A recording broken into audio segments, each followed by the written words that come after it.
ॐ कूष्माण्डायै नमः। ॐ महाविद्यायै नमः। ॐ जगन्मात्रे नमः। ॐ महालक्ष्म्यै नमः।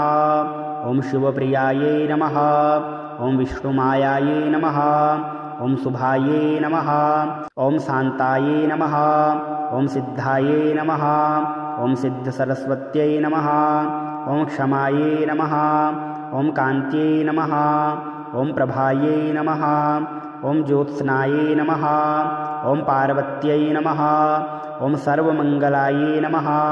ॐ हिङ्गुलायै नमः। ॐ चण्डिकायै नमः। ॐ दान्तायै नमः।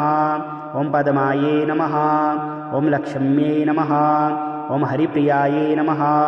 ॐ त्रिपुरायै नमः। ॐ नन्दिन्यै नमः। ॐ नन्दायै नमः। ॐ सुनन्दायै नमः। ॐ सुरवन्दितायै नमः। ॐ यज्ञविद्यायै नमः। ॐ महामायायै नमः। ॐ वेदमात्रे नमः। ॐ सुधायै नमः। ॐ धृत्यै नमः। ॐ प्रीतायै नमः। ॐ प्रथायै नमः। ॐ प्रसिद्धायै नमः। ॐ मृडान्यै नमः। ॐ विन्ध्यवासिन्यै नमः। ॐ सिद्धविद्यायै नमः। ॐ महाशक्त्यै नमः। ॐ पृथिव्यै नमः। ॐ नारदसेवितायै नमः। ॐ पुरोहितप्रियायै नमः। ॐ कान्तायै नमः। ॐ कामिन्यै नमः। ॐ पद्मलोचनायै नमः। ॐ प्रह्लादिन्यै नमः। ॐ महामात्रे नमः। ॐ दुर्गायै नमः। ॐ दुर्गतिनाशिन्यै नमः। ॐ ज्वालामुख्यै नमः। ॐ सुगोत्रायै नमः। ॐ ज्योतिषे नमः। ॐ कुमुदवासिन्यै नमः। ॐ दुर्गमायै नमः। ॐ दुर्लभायै नमः। ॐ विद्यायै नमः। ॐ स्वर्गत्यै नमः। ॐ पुरवासिन्यै नमः। ॐ अपर्णायै नमः। ॐ साम्बरीमायायै नमः। ॐ मन्दिरायै नमः। ॐ मृदुहासिन्यै नमः। ॐ कुलवागीश्वर्यै नमः। ॐ नित्यायै नमः। ॐ नित्यकिलन्यायै नमः। ॐ कृशोदर्यै नमः। ॐ कामेश्वर्यै नमः। ॐ नीलायै नमः। ॐ भीरुण्डायै नमः। ॐ वह्निवासिन्यै नमः। ॐ लम्बोदर्यै नमः। ॐ महाकाल्यै नमः। ॐ विद्याविद्येश्वर्यै नमः। ॐ नरेश्वरायै नमः। ॐ सत्यायै नमः। ॐ सर्वसौभाग्यवर्धिन्यै नमः। ॐ संकर्षण्यै नमः। ॐ नारसिंह्यै नमः। ॐ वैष्णव्यै नमः। ॐ महोदर्यै नमः। ॐ कात्यायन्यै नमः। ॐ चम्पायै नमः। ॐ सर्वसम्पत्तिकारिण्यै नमः। ॐ नारायण्यै नमः। ॐ महानिद्रायै नमः। ॐ योगनिद्रायै नमः। ॐ प्रभावत्यै नमः। ॐ प्राज्ञापारमितायै नमः। ॐ प्रज्ञायै नमः। ॐ तारायै नमः। ॐ मधुमत्यै नमः। ॐ मधुवे नमः। ॐ क्षीराणवसुधाहारायै नमः। ॐ कालिकायै नमः। ॐ सिंहवाहिन्यै नमः। ॐ ओङ्कारायै नमः। ॐ वसुधाकारायै नमः। ॐ चेतनायै नमः। ॐ कोपनाकृत्यै नमः। ॐ अर्धबिन्दुधरायै नमः। ॐ धारायै नमः। ॐ विश्वमात्रे नमः। ॐ कलावत्यै नमः। ॐ पद्मावत्यै नमः। ॐ सुवस्त्रायै नमः। ॐ प्रबुद्धायै नमः। ॐ सरस्वत्यै नमः। ॐ कुण्डासनायै नमः। ॐ कूष्माण्डायै नमः। ॐ महाविद्यायै नमः। ॐ जगन्मात्रे नमः। ॐ महालक्ष्म्यै नमः। ॐ शिवप्रियायै नमः। ॐ विष्णुमायायै नमः। ॐ शुभायै नमः। ॐ शान्तायै नमः। ॐ सिद्धायै नमः। ॐ सिद्धसरस्वत्यै नमः। ॐ क्षमायै नमः। ॐ कान्त्यै नमः। ॐ प्रभायै नमः। ॐ ज्योत्स्नायै नमः। ॐ पार्वत्यै नमः। ॐ सर्वमङ्गलायै नमः। ॐ हिङ्गुलायै नमः। ॐ चण्डिकायै नमः। ॐ दान्तायै नमः। ॐ पद्मायै नमः। ॐ लक्ष्म्यै नमः। ॐ हरिप्रियायै नमः। ॐ त्रिपुरायै नमः। ॐ नन्दिन्यै नमः। ॐ नन्दायै नमः। ॐ सुनन्दायै नमः। ॐ सुरवन्दितायै नमः। ॐ यज्ञविद्यायै नमः। ॐ महामायायै नमः ॐ वेदमात्रे नमः ॐ सुधायै नमः ॐ धृत्यै नमः ॐ प्रीतायै नमः ॐ प्रथायै नमः ॐ प्रसिद्धायै नमः ॐ मृडान्यै नमः ॐ विन्ध्यवासिन्यै नमः ॐ सिद्धविद्यायै नमः ॐ महाशक्त्यै नमः ॐ पृथिव्यै नमः ॐ नारदसेवितायै नमः ॐ पुरोहितप्रियायै नमः ॐ कान्तायै नमः ॐ कामिन्यै नमः ॐ पद्मलोचनायै नमः ॐ प्रह्लादिन्यै नमः ॐ महामात्रे नमः ॐ दुर्गायै नमः ॐ दुर्गतिनाशिन्यै नमः ॐ ज्वालामुख्यै नमः ॐ सुगोत्रायै नमः ॐ ज्योतिषे नमः ॐ कुमुदवासिन्यै नमः ॐ दुर्गमायै नमः ॐ दुर्लभायै नमः ॐ विद्यायै नमः ॐ स्वर्गत्यै नमः ॐ पुरवासिन्यै नमः ॐ अपर्णायै नमः ॐ साम्बरीमायायै नमः ॐ मन्दिरायै नमः ॐ मृदुहासिन्यै नमः ॐ कुलवागीश्वर्यै नमः ॐ नित्यायै नमः ॐ नित्यकिलन्यायै नमः ॐ कृशोदर्यै नमः ॐ कामेश्वर्यै नमः ॐ नीलायै नमः ॐ भीरुण्डायै नमः ॐ वह्निवासिन्यै नमः ॐ लम्बोदर्यै नमः ॐ महाकाल्यै नमः ॐ विद्याविद्येश्वर्यै नमः ॐ नरेश्वरायै नमः ॐ सत्यायै नमः ॐ सर्वसौभाग्यवर्धिन्यै नमः ॐ संकर्षण्यै नमः ॐ नारसिंह्यै नमः ॐ वैष्णव्यै नमः ॐ महोदर्यै नमः ॐ कात्यायन्यै नमः ॐ चम्पायै नमः ॐ सर्वसम्पत्तिकारिण्यै नमः ॐ नारायण्यै नमः ॐ महानिद्रायै नमः ॐ योगनिद्रायै नमः ॐ प्रभावत्यै नमः ॐ प्राज्ञापारमितायै नमः ॐ प्रज्ञायै नमः ॐ तारायै नमः ॐ मधुमत्यै नमः ॐ मधुवे नमः ॐ क्षीराणवसुधाहारायै नमः ॐ कालिकायै नमः ॐ सिंहवाहिन्यै नमः ॐ ओंकारायै नमः ॐ वसुधाकारायै नमः ॐ चेतनायै नमः ॐ कोपनाकृत्यै नमः ॐ अर्धबिन्दुधरायै नमः ॐ धारायै नमः ॐ विश्वमात्रे नमः ॐ कलावत्यै नमः ॐ पद्मावत्यै नमः ॐ सुवस्त्रायै नमः ॐ प्रबुद्धायै नमः ॐ सरस्वत्यै नमः ॐ कुण्डासनायै नमः ॐ कूष्माण्डायै नमः ॐ महाविद्यायै नमः ॐ जगन्मात्रे नमः ॐ महालक्ष्म्यै नमः ॐ शिवप्रियायै नमः ॐ विष्णुमायायै नमः ॐ शुभायै नमः ॐ शान्तायै नमः ॐ सिद्धायै नमः ॐ सिद्धसरस्वत्यै नमः ॐ क्षमायै नमः ॐ कान्त्यै नमः ॐ प्रभायै नमः ॐ ज्योत्स्नायै नमः ॐ पार्वत्यै नमः ॐ सर्वमङ्गलायै नमः ॐ हिङ्गुलायै नमः ॐ चण्डिकायै नमः ॐ दान्तायै नमः ॐ पद्मायै नमः ॐ लक्ष्म्यै नमः ॐ हरिप्रियायै नमः ॐ त्रिपुरायै नमः ॐ नन्दिन्यै नमः ॐ नन्दायै नमः ॐ सुनन्दायै नमः ॐ सुरवन्दितायै नमः ॐ यज्ञविद्यायै नमः ॐ महामायायै नमः ॐ वेदमात्रे नमः ॐ सुधायै नमः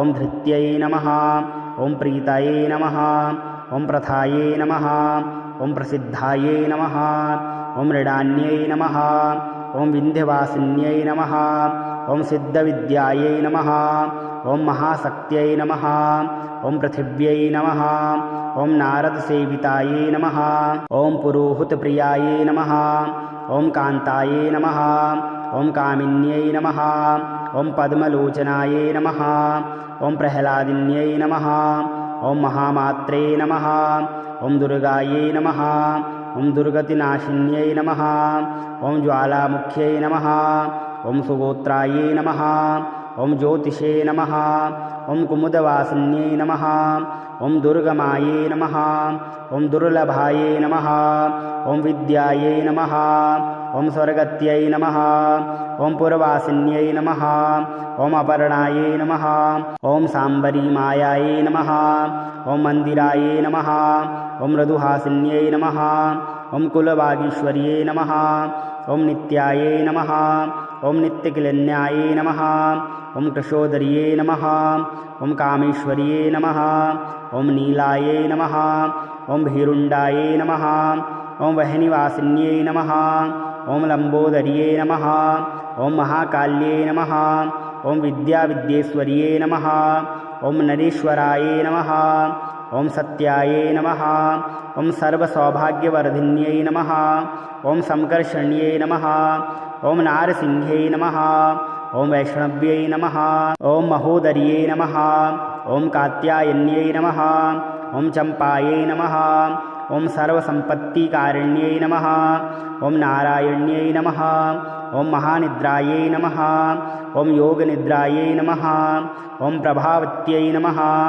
ॐ प्राज्ञापारमितायै नमः ॐ प्रज्ञायै नमः ॐ तारायै नमः ॐ मधुमत्यै नमः ॐ मधुवे नमः ॐ क्षीराणवसुधाहारायै नमः ॐ कालिकायै नमः ॐ सिंहवाहिन्यै नमः ॐ ओंकारायै नमः ॐ वसुधाकारायै नमः ॐ चेतनायै नमः ॐ कोपनाकृत्यै नमः ॐ अर्धबिन्दुधरायै नमः ॐ धारायै नमः ॐ विश्वमात्रे नमः ॐ कलावत्यै नमः ॐ पद्मावत्यै नमः ॐ सुवस्त्रायै नमः ॐ प्रबुद्धायै नमः ॐ सरस्वत्यै नमः ॐ कुण्डासनायै नमः ॐ कूष्माण्डायै नमः ॐ महाविद्यायै नमः ॐ जगन्मात्रे नमः ॐ महालक्ष्म्यै नमः ॐ शिवप्रियायै नमः ॐ विष्णुमायायै नमः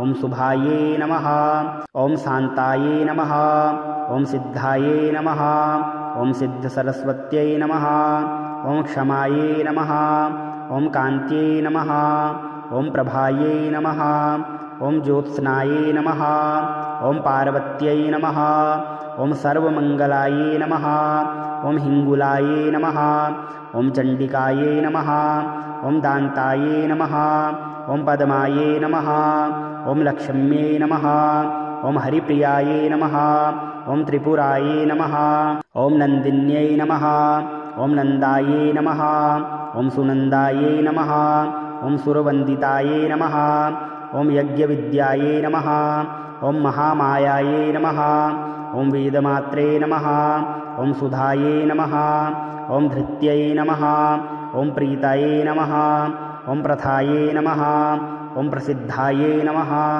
ॐ मृडान्यै नमः ॐ विन्ध्यवासिन्यै नमः ॐ सिद्धविद्यायै नमः ॐ महाशक्त्यै नमः ॐ पृथिव्यै नमः ॐ नारदसेवितायै नमः ॐ पुरोहितप्रियायै नमः ॐ कान्तायै नमः ॐ कामिन्यै नमः ॐ पद्मलोचनायै नमः ॐ प्रह्लादिन्यै नमः ॐ महामात्रे नमः ॐ दुर्गायै नमः ॐ दुर्गतिनाशिन्यै नमः ॐ ज्वालामुख्यै नमः ॐ सुगोत्रायै नमः ॐ ज्योतिषे नमः ॐ कुमुदवासिन्यै नमः ॐ दुर्गमायै नमः ॐ दुर्लभायै नमः ॐ विद्यायै नमः ॐ स्वर्गत्यै नमः ॐ पुरवासिन्यै नमः ॐ अपर्णायै नमः ॐ साम्बरीमायायै नमः ॐ मन्दिरायै नमः ॐ मृदुहासिन्यै नमः ॐ कुलवागीश्वर्यै नमः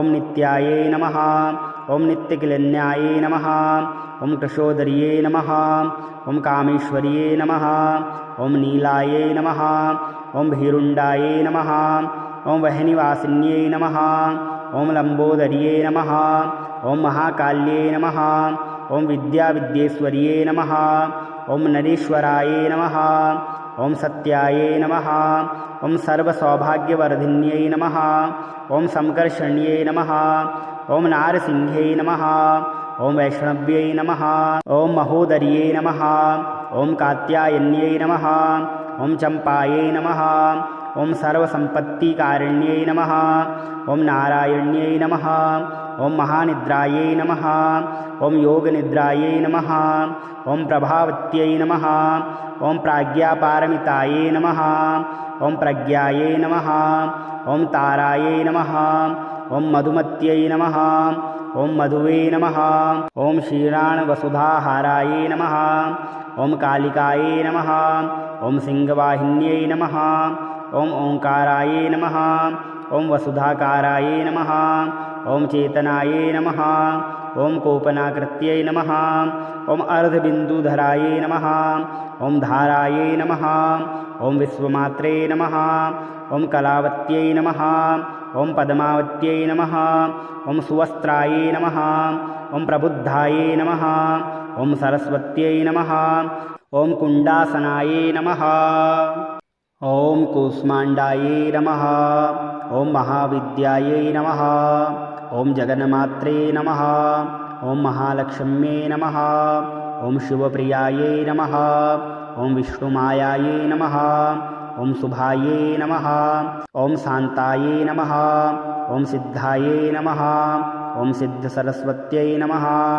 ॐ क्षमायै नमः ॐ कान्त्यै नमः ॐ प्रभायै नमः ॐ ज्योत्स्नायै नमः ॐ पार्वत्यै नमः ॐ सर्वमङ्गलायै नमः ॐ हिङ्गुलायै नमः ॐ चण्डिकायै नमः ॐ दान्तायै नमः ॐ पद्मायै नमः ॐ लक्ष्म्यै नमः ॐ हरिप्रियायै नमः ॐ त्रिपुरायै नमः ॐ नन्दिन्यै नमः ॐ नन्दायै नमः ॐ सुनन्दायै नमः ॐ सुरवन्दितायै नमः ॐ यज्ञविद्यायै नमः ॐ महामायायै नमः ॐ वेदमात्रे नमः ॐ सुधायै नमः ॐ धृत्यै नमः ॐ प्रीतायै नमः ॐ प्रथायै नमः ॐ प्रसिद्धायै नमः ॐ मृडान्यै नमः ॐ विन्ध्यवासिन्यै नमः ॐ सिद्धविद्यायै नमः ॐ महाशक्त्यै नमः ॐ पृथिव्यै नमः ॐ नारदसेवितायै नमः ॐ पुरोहितप्रियायै नमः ॐ कान्तायै नमः ॐ कामिन्यै नमः ॐ पद्मलोचनायै नमः ॐ प्रह्लादिन्यै नमः ॐ महामात्रे नमः ॐ दुर्गायै नमः ॐ दुर्गतिनाशिन्यै नमः ॐ ज्वालामुख्यै नमः ॐ सुगोत्रायै नमः ॐ ज्योतिषे नमः ॐ कुमुदवासिन्यै नमः ॐ दुर्गमायै नमः ॐ दुर्लभायै नमः ॐ विद्यायै नमः ॐ स्वर्गत्यै नमः ॐ पुरवासिन्यै नमः ॐ अपर्णायै नमः ॐ साम्बरीमायायै नमः ॐ मन्दिरायै नमः ॐ मृदुहासिन्यै नमः ॐ कुलवागीश्वर्यै नमः ॐ नित्यायै नमः ॐ नित्यकिलन्यायै नमः ॐ कृशोदर्यै नमः ॐ कामेश्वर्यै नमः